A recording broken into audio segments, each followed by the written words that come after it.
चव्हाण साहेबांचा 40वा पुण्यतिथी। अरे तुम्ही गप्पा बसताय का? ही काय पद्धत झाली रेसिक? मी महाराष्ट्र जनतेच्या 13.5 कोटी जनतेच्या वतीनं, महाराष्ट्र शासनाच्या वतीनं मी आजच्या पुण्यतिथीच्या निमित्तानं स्वर्गीय यशवंतराव चव्हाण साहेबांना विनम्र अशा प्रकारचं अभिवादन करतो। तमाम 13.5 कोटी जनतेच्या वतीनं मी इथं समाधीचं दर्शन घेण्याच्या करता आलो होतो। मी मुश्रीफ साहेब, मकरंद आबा आणि आमचे सचिन पाटील दर्शन घेतलं। खरं तर इथं आल्यानंतर अनेकदा एक वेगळ्या प्रकारचं मनाला समाधान मिळतं, कारण चव्हाण साहेबांनी जो सुसंस्कृतपणा तुमच्या माझ्या महाराष्ट्राला शिकवलेला आहे आणि आज खऱ्या अर्थाने ह्या विधानसभेच्या निवडणुका ज्यावेळेस झाल्या त्यावेळेस त्या सुसंस्कृतपणाची किती गरज आहे व एकेका वाचाळवीरांचे आपण स्टेटमेंट ऐकल्यानंतर महाराष्ट्राच्या सगळ्यांच्या लक्षात आलं।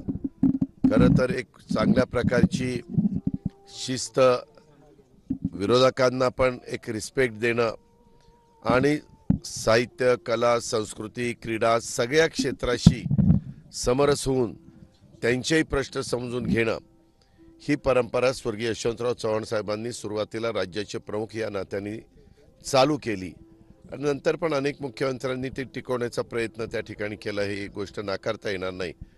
परंतु त्यावेळेस त्यांची भाषणं, त्यांचं मार्गदर्शन, त्यांचं व्हिजन जे आता आपल्याला MIDC दिसतात, अनेक जे आपल्याकडं धवल क्रांती झाली असेल, उद्योगधंद्यामध्ये आपल्या इथं क्रांती झाली असेल, आपल्याकडे शेतीमध्ये खूप मोठ्या प्रमाणावर बदल झाले असतील, त्या सगळ्याचा पाया रचण्याचं काम त्या काळामध्ये चव्हाण साहेबांनी केलं। त्याच्यामुळं महाराष्ट्र कदापि चव्हाण साहेबांना विसरू शकत नाही, ही आपल्याला सगळ्यांना मान्यच करावं लागेल। आम्ही देखील महायुतीच्या सरकारमध्ये काम करत असलो तरी राष्ट्रवादी काँग्रेस पक्षाची विचारधारा शाहू फुले आंबेडकरांची विचारधारा आहे। आम्ही आमचं एक नेता म्हणून जे त्याच्यामध्ये चव्हाण साहेबांच्या विचारांनीच पुढे जाण्याचा आम्ही सतत प्रयत्न करत असतो।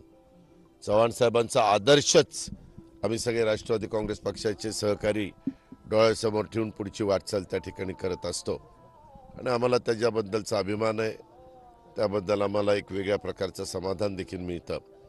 त्यामुळे मी पुन्हा एकदा मला सगळ्यांना आव्हान करायचं आहे की त्यांनी घालून दिलेल्या दिशेनी, रस्त्यानी आपण सगळ्यांनी पुढे गेलं पाहिजे, सगळ्यांनी एकोप्याने राहिलं पाहिजे आणि हा पुरोगामी विचाराचा महाराष्ट्र अधिक जोमाने पुढे देण्याच्या करता सगळ्यांनी प्रयत्न केला पाहिजे।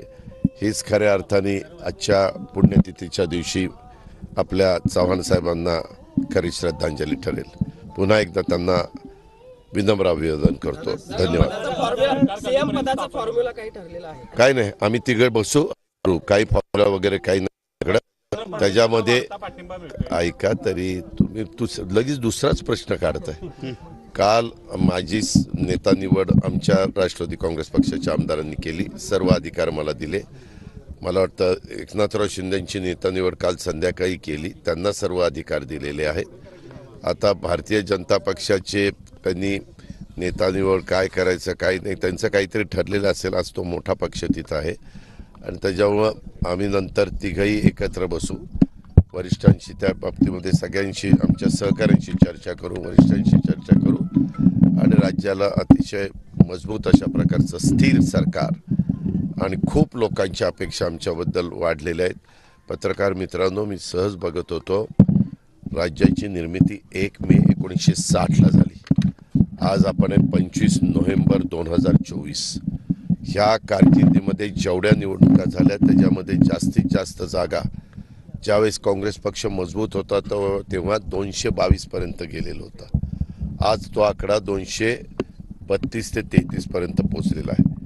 महाराष्ट्राच्या इतिहासामध्ये एखादी युती, एखादी आघाडी, एखाद्या अशा पद्धतीनं एवढ्या मोठ्या प्रमाणावर यश मिळालेलं चित्र आपण पहिल्यांदाच बघतोय। वेगवेगळ्या लाटा आल्या, इंदिराजींची लाट आपण बघितली, मोदी साहेबांची 2014ची लाट आपण बघितली, आपण त्या ठिकाणी राजीव गांधींची पण लाट त्या बाबतीमध्ये बघितली. अनेक मान्यवरांच्या लाटा आपण